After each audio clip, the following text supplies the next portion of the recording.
Vocês lembram que eu tinha falado para vocês que o materialismo, ele responde algumas questões, mas nessas respostas, algumas outras perguntas surgem? A gente vai falar agora sobre essas perguntas que surgem após a resposta do materialismo histórico-dialético do Marx. Segue, curte, comenta, compartilha, marca um amigo e envie esse vídeo para o máximo de pessoas que você conseguir. Falando sobre as identidades de classe, sobre as relações de classe, Marx consegue pacificar uma discussão e sanar uma questão.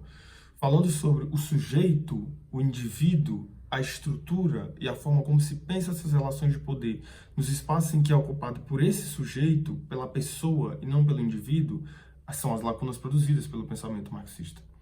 E alguns outros vieram depois do Marx, posteriores a ele, para pensar a forma como nessa estrutura o sujeito pode ser reconhecido e assim pode agenciar a sua vida.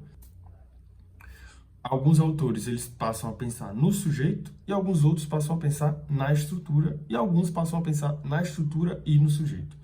Então, depois do materialismo histórico entregar um panorama para se pensar, para se projetar pela observação no que é a experiência social coletiva das classes, algumas outras pessoas dizem assim, a gente tem o que o Marx entregou, que é isso aqui, e aí, tendo isso aqui agora, a gente pode desenvolver uma outra coisa para explorar o que ele entrega, como uma teoria, que é o pensamento científico, é o que a gente estava falando. Você responde uma questão no vídeo passado. Se você perdeu, volta lá para assistir. Você responde uma questão, e depois de responder uma questão, nessa resposta surge uma outra questão. E qual foi a questão? A gente tem relações de classe que são estruturadas a partir de uma desigualdade, e essa mesma desigualdade faz com que essas classes se perpetuem no poder, tarará, tarará. Então é inegável que há uma relação de poder, e essa relação de poder precisa ser considerada para se conceber essas identidades coletivas. Tudo bem. Mas e dentro dessas identidades coletivas, quem são esses sujeitos? Quem é a classe que vive do trabalho? Quem é o proletariado? Será que essa classe que ocupa esse lugar de subjugação, ela não consegue, frente a essa estrutura, a essa relação, operacionalizar nada no seu cotidiano? Quer dizer, os indivíduos são atores sociais frios que incorporam papéis e que, a partir disso, se movimentam sem que haja uma vontade, sem que haja uma forma, sem que seja reconhecida a subjetividade. São as questões que são produzidas pelo materialismo histórico. Que não são produzidas por ele, assim, mas que nascem dele. São perguntas que nascem de uma resposta. Você responde uma coisa e quando você responde, uma pessoa... Imagina que você está num diálogo com alguém e você dá uma resposta e nessa resposta você sanou aquela questão. Mas a outra pessoa, se atentando a essa resposta, pensa uma outra coisa, que é uma derivação da resposta. Então, há derivações do materialismo histórico dialético que surgem como interrogações, como questões. Então, será que esses indivíduos são friamente, esses sujeitos, esses indivíduos, no caso, né? Será que é por quê? Porque não se reconhece ainda, não se busca reconhecer qualitativamente a existência dessa pessoa. Ele é um indivíduo, ele faz parte de um conglomerado de outros indivíduos e que se vê subjugado a determinadas relações que são históricas, né? Então, será que esse indivíduo ocupando esse lugar, ele não tem vontade nenhuma? Ele não consegue operacionalizar a sua vida? Aí, depois disso, depois dessas questões produzidas, outras pessoas vieram tentando responder essas questões. Outros autores, outros filósofos, tarará. Quais os principais? Durkheim, Bourdieu. O que eu mais gosto? Pierre Bourdieu. Assim, nas ciências sociais aplicadas, no caso, sociologia. Na antropologia, alguns autores vieram também tentando compreender a forma como essas estruturas sociais elas passam a produzir as noções da vida social e, por essa estrutura, como uma textura invisível, as relações sociais elas se deleitam e se produzem os seus significados. Mas aí não há ainda a busca pelo sujeito. No Pierre Bourdieu, não. No Pierre Bourdieu há. Porque o Pierre Bourdieu entende que o sujeito é passado por uma estrutura que é estruturada, que é passada, então é histórica, porque ele reconhece um significado que é anterior a gente. Você chega no mundo, você está aí no mundo, mas quando você chegar, você não vai inventar a roda. O nome da cadeira é cadeira e ponto. Se você falar que é outro nome, pode ser que dê muito certo, mas pode ser que olhe para você e diga assim, você é um louco. Você está querendo criar uma confusão numa coisa que já é pacificada. Então, os significados, eles já são existentes, e eles são anteriores a nós, como sujeitos. Então, quando a gente chega no mundo, a gente já recebe um significado para muitas coisas pronto, mas não só pronto, limitado. O aspecto que esse significado ele só vai ser possível de ser compreendido porque ele é endógeno, ele é de dentro do lugar de onde nós viemos. Talvez esse mesmo significado, mas isso é uma lacuna que a antropologia posteriormente viria a responder. Pierre Bourdieu ainda não responde. Esse mesmo significado aqui nesse lugar, ele pode pacificar todas as designações que ele pretende. Mas num outro lugar, talvez ele não faça sentido nenhum. Talvez eu sair do meu país e eu ir para um outro lugar e eu vejo um formato de alguma coisa e eu diga, não, lá no meu país isso aqui é desse jeito aqui. Nesse outro país vão dizer, você tá louco, aqui é completamente diferente. E é isso. É a vida social, não é mesmo? É o significado, não é mesmo? Então, esse horizonte de significações, ele não só precede a gente enquanto sujeito, como ele é limitado pelos lugares em que nós ocupamos, que é a vida que é o significado dado pela vida social como o anterior a nós, a nossa existência. Só que é quando Pierre Bourdieu entende o que é a estrutura, porque o Pierre Bourdieu, ele reconhece as relações, reconhece as instituições, classe social, então proletariados e burgueses, só que ele explora essas instituições, explora no aspecto de procurar um caráter subjetivo para compreender esses sujeitos. Então, ele reconhece, ele é um estruturalista, né? Então, ele reconhece as estruturas. Só que, reconhecidas essas estruturas, não é suficiente. O que precisa ser feito? Precisa ser explorada essa estrutura para compreender a forma como agem esses sujeitos mediante a ela. É onde ele localiza a noção de hábitos, né? Então, o que seria esse hábito? Seria uma estrutura estruturada, todo o significado recebido pelo sujeito, reconhecido a subjetividade, que age como estruturante quando esse sujeito, recebendo esse significado, também dá um significado ao significado. Então, você diz que cadeira é cadeira. Você chegou no mundo, a cadeira está lá. Ela é para sentar. Mas se você quiser, você pode pegar ela e tacar nas costas de uma capa. Que piada ridícula. Perdão, para você que está me assistindo. Perdão. Existe, ela tem uma designação, ela tem um objetivo, ela tem um significado que é projetado nela, ela tem um nome, tem tudo isso. Mas você pode usar ela para fazer outra coisa. Mesmo que seja pacificado essa noção. É claro que isso é um exemplo meio michuruca, assim, um exemplo que poderia ser melhor explorado. Mas ainda assim, eu acho que deu para você compreender mais ou menos o que eu estou querendo falar. Então, por que é estruturado? Porque está antes de nós, nos antecede como sujeito. Por que é estruturante? Porque é instrumentalizado por nós para que um novo significado seja possível e assim as coisas passam a se mover. Então, aquele agente, depois a gente vai falar sobre a noção de agência, que é a que eu mais gosto. Aquele agente que a antropologia recorre sempre a essa noção. Aquele agente que era entendido como indivíduo, como parte de um conglomerado de indivíduos subjugado a uma estrutura, ele passa a ser explorado pela filosofia para compreender a forma como ele se move. E o movimento é incorporado a ele. Então, você não é só mais um ser que está subjugado a determinada estrutura. Você é alguém que, mesmo subjugado a determinada estrutura, consegue, a partir dessa estrutura, se mover, dizer, dar significado. Como é que essa estrutura passa a ser? Então, a gente entendeu o que é o hábitos, né? No Pierre Bourdieu, que vem como o hábito surge como uma ideia que procura sanar questões que foram derivadas do materialismo histórico dialético. O que é o hábitos? O hábitos age, alguns conceitos na antropologia, na ciência social, eles não são. Eles agem, eles podem ser observados. Que eu acho que é diferente de algumas outras ciências e algumas outras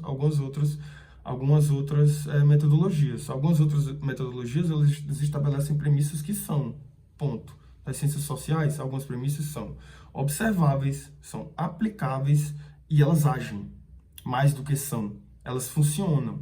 Então, assim, é a lupa que faz que seja possível que os fenômenos sociais sejam observados. E assim se estabeleçam os paradigmas, né, do pensamento, como eu falei.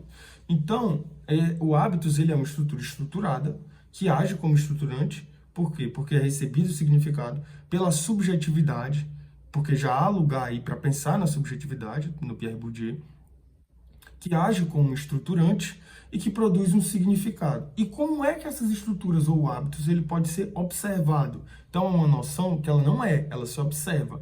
A partir do quê? Do que o Pierre Bourdieu chama de prática.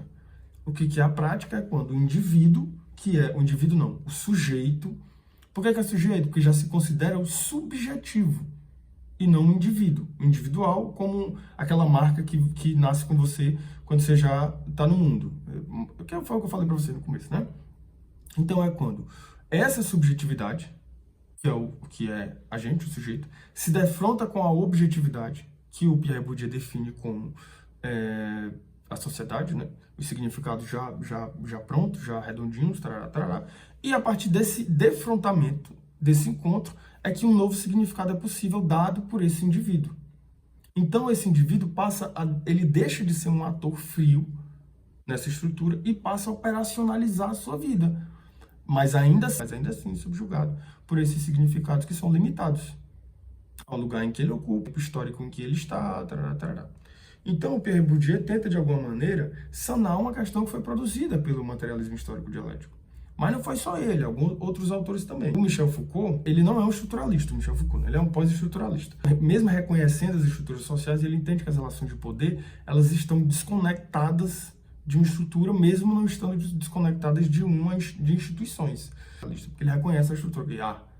Mas as relações de poder, elas são produzidas não só aqui, elas são produzidas de outras formas, no contato entre os sujeitos, pelas instituições e uma forma nova de poder, que é o que ele concebe como biopolítica, que é um poder que ele estabelece a biopolítica numa relação assimétrica entre o projeto de Estado-nação presente e um projeto passado, que não, no caso não seria um projeto, mas seria o soberano centralizador, né? Então, essa noção se estabelece numa relação assimétrica entre o fazer morrer e o fazer viver.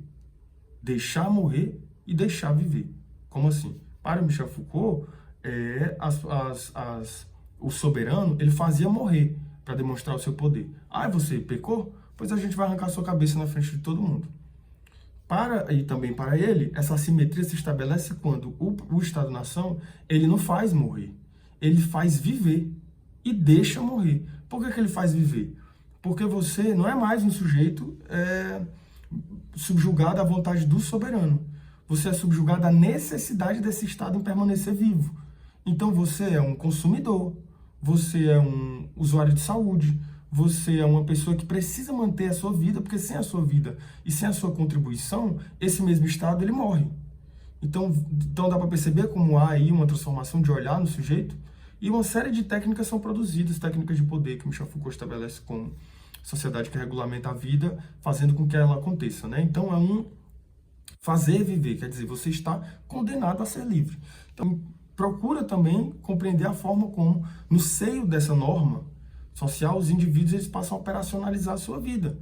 E ele chama isso de paradoxo da subjetivação, que é o quê? Quando você, indivíduo, mesmo subjugado a determinada norma social, passa a partir dela ressignificar, se reconhecer e produzir um novo significado. Vou tentar explicar para vocês como é que funciona mais ou menos. Eu nasci uma pessoa, né? Um sujeito, sou só um sujeito, normal. De repente, em algum momento da minha vida, eu vou contar essa historinha para vocês e tal, que foi a primeira vez que eu senti que alguém estava me discriminando. Eu estava passeando, eu estava indo para o shopping com a minha mãe, Norte Shopping de Fortaleza, estava passando por uma rua na comunidade que eu nasci, e eu pisei numa calçada, e a calçada eu não vi que a calçada estava molhada, estava sendo preparada, estava sendo feita, né? Vocês estavam botando cimento na calçada. Eu não tinha percebido isso, eu era uma criança, tal, muito danado, que eu era muito hiperativo e tal, né?